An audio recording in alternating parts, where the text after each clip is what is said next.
Need computer training for a group or office? Contact us today to get a free demo of our training at www.teachucomp.com/enterprise-licensing. You can make adjustments to the height of columns and the width of rows using the mouse. To do this, place your mouse pointer over the border of the column or row to adjust until the mouse pointer turns into a double line with an intersecting arrow, and then click and drag to adjust the column width or row height. In addition to manual adjustments that you make with your mouse, you can also use the commands in the Cell Size button group in the Layout tab to set the size of the columns and rows in your table.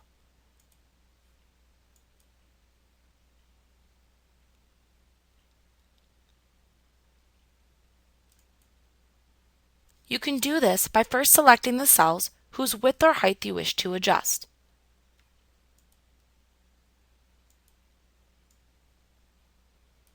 Then use the height and width spinner boxes to set the height and width of the selected cells. You can also use the Auto Fit button to apply automatic adjustments to selected cells. To do this, first select the cells that you want to automatically adjust. Then click the Auto Fit button in the Cell Size button group in the Layout tab.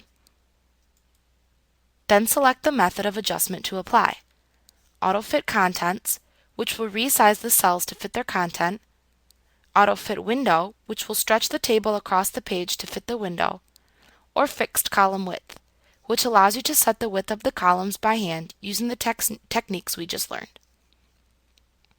Another way to adjust row height or column width is to equally distribute the spacing allocated to a selection of rows or columns. For example, if you had 3 adjacent columns of unequal sizes in a table, you could select them and then resize them so that each one was the same width over the selected area. To do this, select the columns or rows to evenly distribute. Then click the Distribute Rows or Distribute Columns button in the Cell Size button group.